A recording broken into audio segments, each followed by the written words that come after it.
አምሽታችኋል። የዕለተ ረቡዕ ምሽት ፕሮግራም እንሆ ተጀምሯል። የሻከረውን የኢትዮጵያና አሜሪካን ዲፕሎማሲያዊ ግንኙነት ለማለዘብ ምን እየተሰራ ነው? ኢትዮጵያ ከዚህ ይልቅ ይሄ ይሻለኛል ብላ የምትመርጥበት ይሄኛውን አልፈልግም ወደዚህ ነው የምትልበት ሁኔታ የለም ካልተገደደች በስተቀር። በኢትዮጵያ የእግር ኳስ ተጫዋቾችን የደሞዝ ጣሪያ ማንሳት ለምን አስፈለገ? ክለቦች በሕግ ብቻ እንዲተዳደሩ በአቅማቸው እንዲተዳደሩ ይህንን አስቸጋሪ የነበረ ውሳኔ አንስተነዋል። የአሜሪካ የአፍሪካ ቀንድ ልዩ መልእክተኛ ጄፍሪ ፌልትማን የመካከለኛው ምስራቅና ኬንያ ጉብኝት ዓላማ ምንድን ነው የሚሉት ለዛሬ ያዝናቸው አበይት ጥንቅሮች ናቸው። ፍሬውት ካሳ በማቅረብ አብሬያችሁ ቆያለሁ።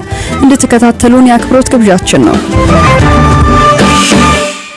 የውጭ ጉዳይ ሚኒስቴር ቃል አቀባይ አምባሳደር ዲና ሙፍቲ ኢትዮጵያ ከአሜሪካ ጋር ያላትን ግንኙነት ለመቀየር እየተሰራ መሆኑን አስታወቁ። አምባሳደር ዲና ይህንን ያሉት ዛሬ በተለያዩ ወቅታዊ ጉዳዮች ላይ በሰጡት መግለጫ ነው። ኢትዮጵያ ከሁሉም ሀገራት ጋር ጠንካራ ግንኙነት እንዲኖራት እንደምትፈልግ የተናገሩት ቃል አቀባዩ ኢትዮጵያ ካልተገደደች በስተቀር አንዱ ሀገር ከአንዱ ሀገር ይሻለኛል የምትልበት ምክንያት የለም ብለዋል። ኢትዮጵያ ከዚህ ይልቅ ይሄ ይሻለኛል ብላ የምትመርጥበት ይሄኛውን አልፈልግም ወደዚህ ነው የምትልበት ሁኔታ የለም ካልተገደደች በስተቀር። ስለዚህ ከምዕራቡም ዓለም ምስራቅ ከምንለው እነዚያውን የተጠቀሱ ሀገሮችም ጋር ያለንን ግንኙነት በማጠናከሩ ስራ ላይ ነው የተጠመድነው። ባይዘው ያለውም ይሄ ነው። ከምዕራቡም ዓለም ከምስራቁም ዓለም ጥሩ ከቻይና ጋር በጣም ጠንካራ ግንኙነት አለን። በኢኮኖሚ መስክ ያለው ነገር ልነግራችሁ አልችልም፣ የምታውቁት ነው።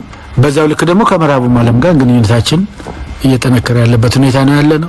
ባሳለፍነው ሳምንት የአሜሪካ መንግስት በኢትዮጵያና በኤርትራ ባለስልጣናት ወታደራዊ የደህንነት አባላት እንዲሁም በአማራ ክልል ኃይሎችና በህወሓት አባላት ላይ የቪዛ አቀባ መጣሉ ይታወሳል። በወቅቱ የአሜሪካ የውጭ ጉዳይ ሚኒስቴር መስሪያ ቤት ያወጣው መግለጫ እንዳመለከተው እዚህ ውሳኔ ላይ የተደረሰው በትግራይ ክልል ውስጥ የሚካሄደው ግጭት እንዲቆምና የኤርትራ ወታደሮች ከክልሉ እንዲወጡ የሰብአዊ እርዳታ አቅርቦት እንዲሻሻል እንዲሁም በግጭቱ ተሳታፊ የሆኑ ኃይሎች ወደ ድርድር እንዲመጡ ያደረገችው ጥረት ተቀባይነት ባለማግኘቱ ነው ብሏል። ይህንንም ተከትሎ የኢትዮጵያ የውጭ ጉዳይ ሚኒስቴር አሜሪካ በኢትዮጵያ የውስጥ ጉዳይ ጣልቃ መግባቷን የምትቀጥል ከሆነ መንግስት ከሀገሪቱ ጋር ያለውን ግንኙነት መለስ ብሎ ለማጤን እንደሚገደድ አስታውቆ ነበር። በሌላም በኩል የውጭ ጣልቃ ገብነትን የሚቃወሙ ሰልፎች በተለያዩ የኢትዮጵያ ከተሞች ተካሂደዋል። የአሜሪካን ሚና የሚያጣጥሉ ንግግሮችም ከባለስልጣናት ተሰምተዋል። አምባሳደር ዲና ዛሬ በሰጡት መግለጫ ግን በአንዳንድ ስሜታዊ በሆኑ ሰዎች የሚንጸባረቁ አስተያየቶች የግለሰቦች እንጂ የውጭ ጉዳይ ሚኒስቴር አቋም እንዳልሆነ ተናግረዋል።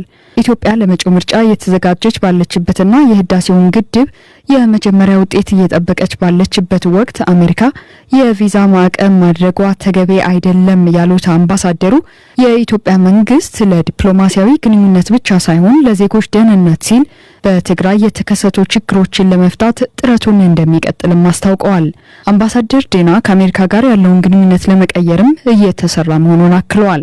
ለዚህም የአሜሪካው ሴናተር ጂም ኢንሆፌን ጉብኝት አንዱ ምልክት ነው ብለዋል። ይሄን ግንኙነት መቀየር ይቻላል። ዴፊኒትሊ ለመቀየር ምን እየተሰራ ነው ለሚለው ዴፊኒትሊ ጉድዊል ሚሽንስ ይኖራሉ፣ እየተነጋገርን ነው ያለነው በጋራ ወዳጆቻችንን አማካይነት። የሴናተሩም ጉብኝት አንዱ ምልክት ነው። ሌሎችም አሜሪካ ነገር ያሉ ወዳጆች አሉን፣ በርካታ ወዳጆች በሲቪል ሶሳይቲው በኩል በኮንግሬሱም በኩልኛ ወዳጆች በብዛት አሉ። በሰብአዊ መብት ኢትዮጵያ ላለፉት 30 ዓመት ስትከሰስ ነው ቆየች፣ አዲስ አልነበረም። እቺ አሁንም ነገር ሊቀየር ይችላል። ዴፊኒትሊ ሆኖ እኛ ይቀየራል ብለን ተስፋ እናደርጋለን። ከሳምንታት በፊት ግብጽን ጨምሮ ወደ ምስራቅ አፍሪካ ሀገራት ጉዞ አድርገው የነበሩት የአሜሪካ የአፍሪካ ቀንድ ልዩ መልእክተኛ ጄፍሪ ፌልትማን በሌሎች 4 ሀገራት የሚያደርጉትን ጉብኝት መጀመራቸውን የአሜሪካ የውጭ ጉዳይ ሚኒስቴር አስታውቋል። በዚህ ላይ አጭር ዘገባ አለን።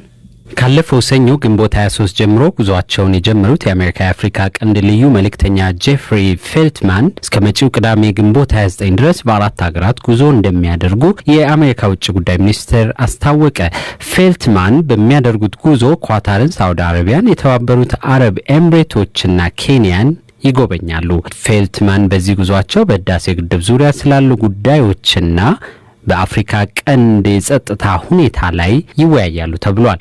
የልዩ መልእክተኛውን ጉዞ በተመለከተ የአሜሪካ የውጭ ጉዳይ መስሪያ ቤት ባወጣው መግለጫ ልዩ መልእክተኛ ፌልትማን ከአራቱ ከሁለቱ አገራት ከፍተኛ ባለስልጣናት ጋር ተገናኝተው የአፍሪካ ቀንድ የተረጋጋና የበለጸገ እንዲሆን መደገፍ በሚቻልባቸው ጉዳዮች ላይ ይመክራሉ ብሏል። ጨምሮም በታላቁ የኢትዮጵያ ህዳሴ ግድብ ዙሪያ ያለውን አለመግባባት ለመፍታት በሁሉም አካላት ዘንድ ተቀባይነት ያለው ስምምነት እንዲደረስ ጥረት እንደሚያደርጉ መግለጫው አትቷል። የአሜሪካ ልዩ መልእክተኛ የሚጎበኟቸው ሀገራት ከቅርብ ዓመታት ወዲህ በአፍሪካ ቀንድ ፖለቲካ፣ ኢኮኖሚያዊና ወታደራዊ ጉዳዮች ውስጥ እየጎላ የመጣ ሚና ያላቸው ሲሆን አሜሪካ ጥረቷን እንዲያግዙ ከጎኗ እንዲሰለፉ ለማድረግ እንደሆነ ይገመታል። ኬንያ ከቅርብ ዓመታት ወዲህ በምስራቅ አፍሪካ ያላት ዲፕሎማሲያዊ ተሰሚነት እየጎላ መጥቷል። የጆ ባይደን አስተዳደር የፖሊሲ ለውጥ በማድረግ ሽብርተኝነትን ለመዋጋት በቅርቡ ከኬንያ ጋር የጦር ልምምድ ለማድረግ ቁጥሩ በውል ያልታወቀ ጦር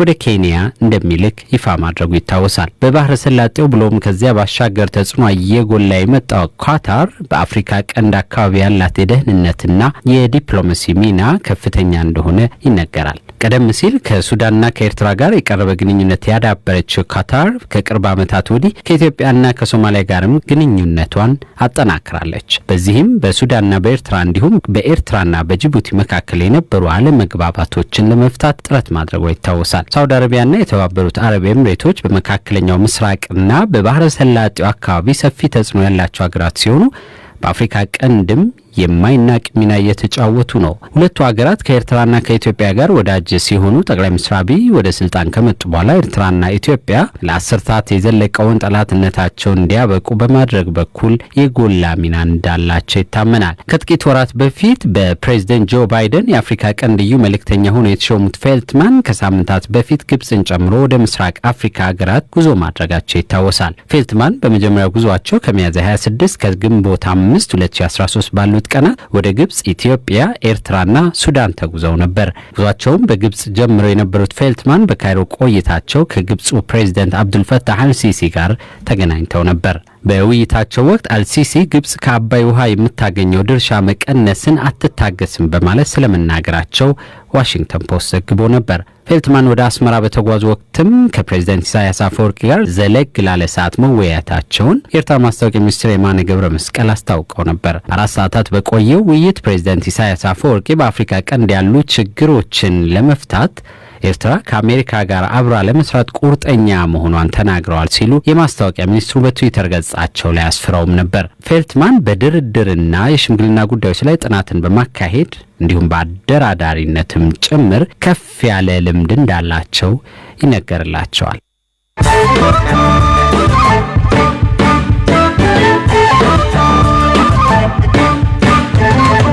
አድማጮች አሁን ደግሞ ከተለያዩ የዓለም ክፍሎች ወዳገኘናቸው ዜናዎች አልፋለሁ።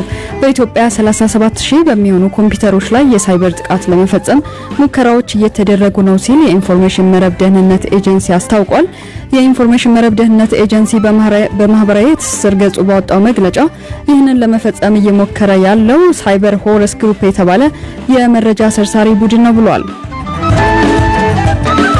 አንድ የቤላሩስ የመብት ተሟጋች በዋና ከተማ ሚኒስክ ፍርድ ቤት ቀርቦ ጉዳዩ በመታየት ላይ ባለበት ወቅት የገዛ አንገቱን በጩቤ መውጋቱ ተዘግቧል። ስቴፈን ላቲፖቭ የተሰኘው ይህ የመብት ተሟጋች ማክሰኞ ዕለት ችሎት በመቅረብ ብዕር የመሰለ መሳሪያ በመጠቀም ራሱን ከጎዳ በኋላ ሲወድቅ የሚያሳይ ምስል በስፋት ተጋርቷል። ዩናይትድ ኪንግደም ከመጋቢት ወር በኋላ ለመጀመሪያ ጊዜ ባለፉት 28 ቀናት ውስጥ በተደረገ ምርመራ በኮቪድ ምክንያት ምንም ሰው አለመሞቱን አስታውቃለች። በዚህም መሰረት ትናንት ማክሰኞ 3165 ሰዎች በቫይረሱ መያዛቸው የተረጋገጠ ሲሆን ሰኞ ደግሞ 3383 ሰዎች ተይዘዋል ተብሎ ነበር። ባለፈው ሳምንት በአማካይ 2493 ሰዎች በቫይረሱ ሲያዙ ነበር። JBS የተባለው የዓለም ትልቁ የስጋ ማቀነባበሪያ ድርጅት የበይነ መረብ ጥቃት ደርሶበታል። መረጃ ሰርሳሪዎች ባደረሱት ጥቃት በአውስትራሊያ፣ ካናዳና አሜሪካ ያሉ የድርጅቱ ቅርንጫፎች በከፊል ስራ አቁመዋል። በሺዎች የሚቆጠሩ ተቀጣሪዎችም ከስራቸው ተስተጓጉለዋል። ዜናዎቹ እነዚህ ናቸው። በኢትዮጵያ ፕሪሚየር ሊግ አነጋጋሪ ከሆኑ ጉዳዮች መሀል አንዱ የእግር ኳስ ተጫዋቾች ደሞዝ ጣሪያ ይቀመጥለት ወይስ ቡድኖች ያሻቸውን ደሞዝ ላሻቸው ተጫዋች ይክፈሉ የሚል ነው። ከዓመታት በፊት በክለብ ተጫዋቾች ወርሃዊ ደሞዝ 100,000 አልፎ የነበረ ሲሆን በኋላ ላይ ግን የደሞዝ ጣሪያ ክለቦችን ስለሚጎዳ ከ50,000 መብለጥ የለበትም የሚል ውሳኔ ነሐሴ 3 ቀን 2011 ዓ.ም ቢሾፍቱ ላይ በተደረገ ስብሰባ ተላልፎ ነበር። ሆኖም ይህ አሰራር ብዙም ውጤት ሳያመጣ ቆይቷል። በዚህ ጉዳይ ላይ በቅርቡ በካፒታል ሆቴል በተካሄደ የሊግ ካምፓኒ ጠቅላላ ጉባኤ አዲስ ውሳኔ ተላልፏል። የሊጉ ኩባንያ ያሳለፈው ውሳኔ ከዚህ ወዲያ እግር ኳስ ቡድኖች ለፈለጉት እግር ኳስ ተጫዋች አቅማቸው እስከፈቀደ ድረስ የፈለጉትን መክፈል ይፈቀድላቸው የሚል ነው። ለመሆኑ የእግር ኳስ ተጫዋቾችን የደሞዝ ጣሪያ ማንሳት ምን ይፈይዳል ሲል ኢዮብ ሞገስ 100 አለቃ ፈቃደ ማሞን አነጋግሯቸዋል። 100 አለቃ ፈቃደ የኢትዮጵያ ፕሪሚየር ሊግ ሼር ካምፓኒ ፕሬዝዳንት ናቸው። አንደኛ ሲጀመር በህገ መንግስቱም አይፈቀድልንም። ሁለተኛም ያስከተላቸው በጣም ብዙ ችግሮች ነበሩ። ክለቦች ስላልተከተሉት በተጫዋቾች ላይ ከፍተኛ ችግር ያስከትሏል። ምን አይነት ችግሮች ናቸው? ለምሳሌ አንድ ተጫዋች በ150,000 ብር ይቀጠርና የሚፈርመው ሳላሪ ካፕ መሰረት 50,000 በሚል እሱን ፈርሞ ፌዴሬሽን ያስገባል። 100,000 ብሩን ግን አንድ ነገር በሌላ ወረቀት ህግ በማያውቀው ወረቀት ይፈርማል። ክለቦች ሲመቻቸው ይከፍላሉ፣ ሳይመቻቸው ደግሞ ሂዱና ክሰሱን ይላሉ። ተጫዋቾች ደግሞ የአንድ ነገር በፈረሙት ህጋዊ ነው ብለው መክሰስ አይችሉም። የትም ቦታ ገንዘብ ያለው ክለብም ቢሆን 150,000 ብር ለመክፈል 50,000 ብቻ ነው በፌዴሬሽን የሚያስመዘግበው። በሱ ላይ ታክስ ይከፍላል። እንዳልኩ ቅድም በ150,000 ብር ቢቀጥር 100,000 ብሩ ላይ ገንዘቡን ቢከፍል ለተጫዋቹ ታክስ ግን ለመንግስት አይከፍልበትም ማለት ነው። ስለዚህ በጣም ብዙ ችግሮች ነበሩበት። እነዚህ ችግሮች በመነሳት ክለቦች በአቅማቸው ሁሉም በኪሱ ባለው ገንዘብ ይተዳደር በሚል አንስተዋል። ምናልባት 100 አለቃ ይሄ ነገር ሲቀመጥ ከተወሰነ ጊዜ በፊት እንደ አንድ መነሻ ምክንያት ተደርጎ የተጠቀሰው የነበረው ነገር ምንድነው? ያልተገባ ውድድርን በክለቦች መካከል ፈጥሯል። አቅም ያላቸው ክለቦች ትላልቅ ተጫዋቾችን መግዛት ሲችሉ፣ አቅም የሌላቸው ደግሞ እንደዚህ አይነት ነገር ላይ እንዳይሳተፉ ምክንያት ሆኗል የሚል ነበርና እሱንስ በምን መልኩ ነው መመለስ የሚቻለው? እሱ አግባብነት የሌለው እኮ ነው። አንደኛ ሁሉም ክለብ እኩል አቅም አይኖረውም። በዓለም ላይ ያለው ሁኔታ ነው። በነዛ ግብይት ውስጥ ነው የምንኖረው። አንዱ ክለብ ገንዘብ ይኖረዋል፣ ሌላው ክለብ ደግሞ ከሱ አነስ ብሎ ገንዘብ ይኖረዋል። በነዛ ግብይት ውስጥ ሆነ በአቅማችን የሚኖር ነው። ሲጀመርም በአግባቡ ተጠንቶ የሀገሪቱን ሕግና ደንብ መመሪያዎችን፣ ሕጎችን በደንብ አጠናቆ የተጠና ጥናት አልነበረም። ከፍተኛ ችግር ያስከተለው ችግሩን ደግሞ ሲያስከትለን የዚህ ጥናት ባለቤት እኔ ነኝ ብሎ የሚወጣም አካል አልነበረም። ሁልጊዜ የሚባለው የነበረው ክለቦች ተሰብስበው ባሳለፉት ውሳኔ መሰረት የተባለ ነው የሚተላለፈው። ይህንን ገንዘብ ይህን ያህል ገንዘብ ማለት ከፍ ያለ ገንዘብ ተጫዋቾቹ ላይ ከማውጣት ይልቅ ታዳጊዎች ላይ ወደዛ ማዞር ይቻላል እንደሚል ምክንያት የሚጠቅሱ ነበረ። የደሞዝ ጣራውን መነሳቱ ድጋሚ ይህንን ጥያቄ ያስነሳውም ወይ? ዋናው ቁም ነገር ምን መሰለህ? በዚህ ጉዳይ ላይ ክለቦችን ዲክቴት የሚያደርግ አካል የለም፣ ቢኖርም ህጋዊ አይደለም ነው። ስለዚህ ክለቦች በህግና በህግ ብቻ እንዲተዳደሩ፣ በአቅማቸው እንዲተዳደሩ ይህንን አስቸጋሪ የነበረ ውሳኔ አንስተነዋል። ወደፊት ክለቦች በአግባቡ ሲደራጁ እንደ አውሮፓውያኖቹ ለምሳሌ የፌር ፕሌይ ባለው በጀት ላይ ከዚህ በጀቱ በላይ እንዳትሄድ ወይም ከዚህ በጀቱ ውጭ ኳሱን እንትን ለማለት ከውጭ ገንዘብ አምጥተህ አትጠቀም የሚል እንደ አውሮፓውያኖቹ የፌር ፕሌይ ህግ ይወጣ ይሆናል። እሱ ደግሞ እጅግ በጣም ሰፊ የሆነ ጥናት የሚጠይቅ ነው። ወደፊት ወደ እሱ መሄድ ይሆናል እንጂ እንደዚህ ኢንዲቪጁዋል ገደብ ተጫዋቾችን ደሞዝ የሚገድብ ክለቦች ለመንግስት መክፈል የሚገባቸውን ታክስ እንዲሰውሩ የሚያደርግ ህግ ወደፊት እንዲሆን አይወጣም። ድረገጻችንን www.bbc.com/amharican ብትጎበኙ ዘርዘር ያሉና ሌሎች ዘገባዎችን ማግኘት ትችላላችሁ። ለዛሬ ያልናቸውን በዚሁ ነው የምናበቃው።